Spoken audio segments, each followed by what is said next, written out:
ನಿಂದ ಸೆಷನ್ಸ್ ಕೋರ್ಟ್ಗೆ ಈಗ ದರ್ಶನ್ ಬಂದಿದ್ದಾರೆ. ಶ್ಯೂರಿಟಿ ಬಾಂಡ್ಗೆ ಸಹಿ ಹಾಕಿದ್ದಾರೆ. ಶ್ಯೂರಿಟಿ ಬಾಂಡ್ಗೆ ಸಹಿ ಹಾಕೋದಕ್ಕೆ ಅಂತಾನೆ ದರ್ಶನ್ ಇವತ್ತು ಆಸ್ಪತ್ರೆಯಿಂದ ಹೊರಗಡೆ ಬಂದ್ರು. ಇನ್ಫ್ಯಾಕ್ಟ್ ಆರಂಭದಲ್ಲಿ ದರ್ಶನ್ ಡಿಸ್ಚಾರ್ಜ್ ಆಗಿದ್ದಾರೆ, ಮನೆಗೆ ತೆರಳುತ್ತಾರೆ ಅನ್ನುವಂಥದ್ರ ಬಗ್ಗೆನೇ ಎಲ್ಲಾ ಕಡೆನೂ ಕೂಡ ಸುದ್ದಿ ಹಬ್ಬಿತ್ತು. ಆದ್ರೆ ಆಸ್ಪತ್ರೆಯಿಂದ ಹೊರಬಂದಿರುವಂತಹ ದರ್ಶನ್ ಕೋರ್ಟ್ಗೆ ಹೋಗಿದ್ದಾರೆ. ವೈದ್ಯರ ಅನುಮತಿಯನ್ನ ಪಡ್ಕೊಂಡು ದರ್ಶನ್ ಆಸ್ಪತ್ರೆಯಿಂದ ಹೊರಗಡೆ ಬಂದಿದ್ರು. ನೆಕ್ಸ್ಟ್ ಸಹಿ ಹಾಕಿದ ಬಳಿಕ ಶ್ಯೂರಿಟಿ ಬಾಂಡ್ಗೆ ಸಿಗ್ನೇಚರ್ ಹಾಕಿ ನಂತರ ವಾಪಸ್ ಆಸ್ಪತ್ರೆಗೆ ಬರ್ತಾರೆ. ಈಗ ನಮಗೆ ಸಿಕ್ಕಿರುವಂತಹ ಖಚಿತ ಮಾಹಿತಿಯ ಆಧಾರದ ಮೇಲೆ ನಿಮ್ಗೆ ಹೇಳ್ತಾ ಇದ್ದೀವಿ, ಗುರುವಾರ ತನಕನೂ ಕೂಡ ನಟ ದರ್ಶನ್ ಆಸ್ಪತ್ರೆಯಲ್ಲೇ ಉಳಿತಾರೆ. ಇವತ್ತು ಅವರು ಹೊರಗಡೆ ಬಂದಿದ್ದು ಶ್ಯೂರಿಟಿ ಬಾಂಡ್ಗೆ ಸಹಿ ಹಾಕೋದಿಕ್ಕೆ ಅಂತ ಹೇಳಿ ದೃಶ್ಯಗಳಲ್ಲಿ ಗಮನಿಸ್ತಾ ಇದ್ರಿ. ಬಿಜಿಎಸ್ ಆಸ್ಪತ್ರೆಯಿಂದ ಹೊರಟಂತಹ ನಟ ದರ್ಶನ್ ವೈದ್ಯರ ಅನುಮತಿಯನ್ನ ಪಡೆದುಕೊಂಡು ನಟ ದರ್ಶನ್ ಹೊರಗಡೆ ಬಂದ್ರು. ಇನ್ನೇನು ಕೆಲವೇ ಕ್ಷಣಗಳಲ್ಲಿ ಕೋರ್ಟ್ನಲ್ಲಿ ವಿಚಾರಣೆ ಕೂಡ ಆರಂಭವಾಗುತ್ತೆ. ಕೋರ್ಟ್ಗೆ ಕುಂಟುತ್ತಲೇ ಬಂದಿದ್ದಾರೆ ರೇಣುಕಾಸ್ವಾಮಿ ಕೊಲೆ ಆರೋಪಿ ದರ್ಶನ್. ದರ್ಶನ್ಗೆ ದಿನಕರ್ ತೂಗುದೀಪ ಮತ್ತು ಧನ್ವೀರ ಗೌಡ ಇಬ್ರು ಕೂಡ ಸಾಥ್ ನೀಡಿದ್ದಾರೆ.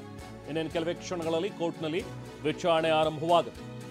ಹೈಕೋರ್ಟ್ನಲ್ಲಿ ಬೇಲ್ ಪಡೆದಿರುವಂತಹ ನಟ ದರ್ಶನ್ ಈಗ ಲೋವರ್ ಕೋರ್ಟ್ನಲ್ಲಿ ಅದಕ್ಕೆ ಸಂಬಂಧಪಟ್ಟಂತೆ ಕೆಲವೊಂದು ಶ್ಯೂರಿಟಿ ಬಾಂಡ್ಗಳೇನಿರುತ್ತೆ ಅದಕ್ಕೆ ಸಹಿ ಹಾಕಬೇಕಾಗತ್ತೆ. ಈಗ ವಿಚಾರಣೆ ಇನ್ನೇನು ಆರಂಭವಾಗುತ್ತೆ. ಜಡ್ಜ್ ಸಮ್ಮುಖದಲ್ಲೇ ಶ್ಯೂರಿಟಿ ಬಾಂಡ್ಗೆ ಸಹಿ ಹಾಕಿದ ನಂತರ ಅಲ್ಲಿಂದ ದರ್ಶನ್ ಮತ್ತೆ ನೇರವಾಗಿ ಆಸ್ಪತ್ರೆಗೆ ತೆರಳುತ್ತಾರೆ. ಇನ್ನೇನು ಕೆಲವೇ ಕ್ಷಣಗಳಲ್ಲಿ ವಿಚಾರಣೆ ಕೂಡ ಆರಂಭವಾಗುತ್ತೆ. ನಗುನಗುತ್ತಲೇ ವಕೀಲರೊಂದಿಗೆ ಮಾತನಾಡುತ್ತಿರುವ ದರ್ಶನ್ ಕೋರ್ಟ್ ಹಾಲ್ ಬಳಿ ಪೊಲೀಸರು ಬಿಗಿ ಬಂದೋಬಸ್ತನ್ನು ಏರ್ಪಡಿಸಿದ್ದಾರೆ. ನಗ್ತಲೇ ಬಂದಿದ್ದಾರೆ. ಇವತ್ತು ಸ್ವಲ್ಪ ಆಯಾಸ ಇದ್ದೇ ಇದೆ. ಇವತ್ತು ಕೂಡ ಕುಂಟುತ್ತಲೇ ಬಂದಿದ್ದಾರೆ ಕೋರ್ಟ್ ಹಾಲ್ಗೆ. ಜೊತೆಗೆ ನಗ್ತಾ ನಗ್ತಾ ಅಲ್ಲಿರುವಂತಹ ವಕೀಲರ ಜೊತೆಗೆ ಮಾತಾಡ್ತಾ ಇದ್ದಾರೆ ದರ್ಶನ್. ಇದು ಸದ್ಯಕ್ಕೆ ಕೋರ್ಟ್ನಿಂದ ಲಭ್ಯವಾಗ್ತಾ ಇರುವಂತಹ ಅಪ್ಡೇಟ್ಸ್. ಕ್ಷಣ ಕ್ಷಣದ ಅಪ್ಡೇಟ್ಸ್ ಅನ್ನ ನಿಮ್ಮ ಮುಂದೆ ನೀಡ್ತಾ ಇದ್ದೀವಿ. ಈಗಾಗಲೇ ಕೋರ್ಟ್ ಹಾಲ್ಗೆ ಬಂದಿರುವಂತಹ ನಟ ದರ್ಶನ್ ಕೋರ್ಟ್ ಹಾಲ್ನಲ್ಲಿರುವಂತಹ ಒಂದು ಸ್ಟೂಲ್ ಏನಿರುತ್ತಲ್ಲ ಆ ಸ್ಟೂಲ್ ಮೇಲೆ ಕುಳಿತಿದ್ದಾರೆ ದರ್ಶನ್. ದರ್ಶನ್ ಕೇಸ್ನ ವಿಚಾರಣೆ ಈಗ ಆರಂಭವಾಗಿದೆ. ಈ ಕೊಲೆ ಪ್ರಕರಣದಲ್ಲಿ A2 ಆಗಿರುವಂತಹ ದರ್ಶನ್ ಹಾಜರಿಯನ್ನ ಕೋರ್ಟ್ ಈಗ ದಾಖಲಿಸಿದೆ. ನೋಡಿ, ಸೆಷನ್ಸ್ ಕೋರ್ಟ್ನಲ್ಲಿ ದರ್ಶನ್ ಕೇಸ್ನ ವಿಚಾರಣೆ ಈಗ ಆರಂಭವಾಗಿದೆ. ಈಗಾಗಲೇ ಶ್ಯೂರಿಟಿ ಆಗಿ ದಿನಕರ್ ಮತ್ತು ಧನ್ವೀರ ಗೌಡ ಇಬ್ರು ಕೂಡ ಸಹಿ ಮಾಡಿದ್ದಾರೆ. ಮಧ್ಯಂತರ ಜಾಮೀನಿನ ಶ್ಯೂರಿಟಿ ಮುಂದುವರಿಸೋದಕ್ಕೆ ಕೋರ್ಟ್ ಹಾಲ್ನ ಬಳಿ ಪೊಲೀಸರು ಕೂಡ ಈಗಾಗಲೇ ಬಿಗಿ ಭದ್ರತೆಯನ್ನ ಕೈಗೊಂಡಿದ್ದಾರೆ.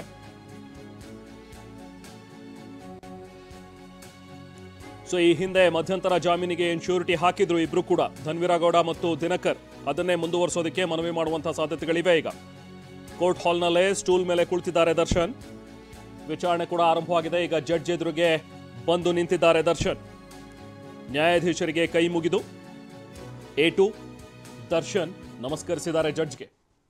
ಹಾಗೆ A2 ಅಂದ್ರೆ ಈ ರೇಣುಕಾಸ್ವಾಮಿ ಕೊಲೆ ಪ್ರಕರಣದಲ್ಲಿ ಆರೋಪಿ ನಂಬರ್ 2 ಆಗಿರುವಂತಹ ದರ್ಶನ್ ಹಾಜರಿಯನ್ನ ಈಗ ದಾಖಲು ಮಾಡಲಾಗಿದೆ. ಜಡ್ಜ್ ಎದುರಿಗೆ ಬಂದು ನಿಂತಹ ದರ್ಶನ್ ನ್ಯಾಯಾಧೀಶರಿಗೆ ಕೈ ಮುಗಿದು ನಿಂತಿದ್ದಾರೆ. ಇನ್ನೇನು ವಿಚಾರಣೆ ಕೂಡ ಆರಂಭವಾಗಿದೆ.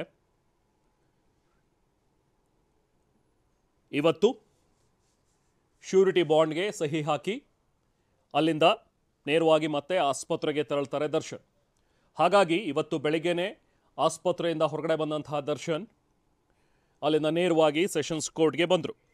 ಈಗ ಕೋರ್ಟ್ ಹಾಲ್ನಲ್ಲಿ ಇದ್ದಾರೆ ದರ್ಶನ್. ಸದ್ಯಕ್ಕೆ ಜಡ್ಜ್ ಎದುರಿಗೆ ನಿಂತಿದ್ದಾರೆ. ನ್ಯಾಯಾಧೀಶರು ಬಂದ ತಕ್ಷಣ ಕೈ ಮುಗಿದು ನಿಂತಿದ್ದಾರೆ A2 ದರ್ಶನ್.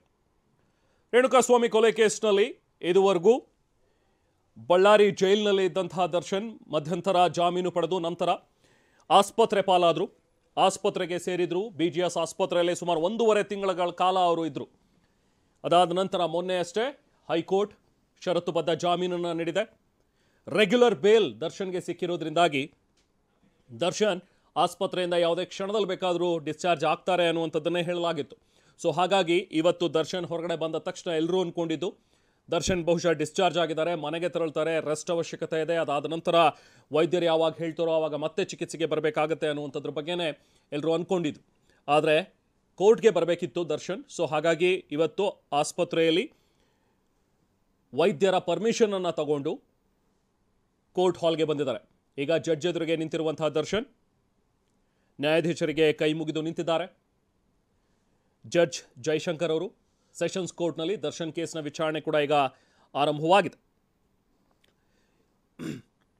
ಈಗ ಉಳಿದ ಆರೋಪಿಗಳೇನಿದ್ರಲ್ಲ ಅವರ ಪರ ವಕೀಲರಿಂದಲೂ ಕೂಡ ಶ್ಯೂರಿಟಿ ಸಲ್ಲಿಕೆಗೆ ಅರ್ಜಿ ಹಾಕಲಾಗಿದೆ. ಈ ಹಿಂದೆ ಮಧ್ಯಂತರ ಜಾಮೀನಿಗೆ ದಿನಕರ್ ಮತ್ತು ಧನ್ವೀರಗೌಡ ಶ್ಯೂರಿಟಿಗಳಾಗಿದ್ದರು. ಅದೇ ಶ್ಯೂರಿಟಿ ಮುಂದುವರಿಸೋದಕ್ಕೆ ಮನವಿ ಮಾಡ್ತಾ ಇದ್ದಾರೆ. ಇಲ್ಲ, ಈಗ ರೆಗ್ಯುಲರ್ ಬೇಲಿಗೆ ಬೇರೆ ಶ್ಯೂರಿಟಿ ಹಾಕಬೇಕಾಗತ್ತೆ ಅಂತ ಹೇಳಿದ್ರೆ ಮತ್ತೆ ಇಬ್ಬರನ್ನ ಅರೇಂಜ್ ಮಾಡಬೇಕಾಗತ್ತಾ ಅಥವಾ ಇವರೇ ಇಬ್ಬರು ಅದಕ್ಕೂ ಕೂಡ ಶ್ಯೂರಿಟಿ ಕೊಡಬೇಕಾಗತ್ತಾ ನೋಡಬೇಕು.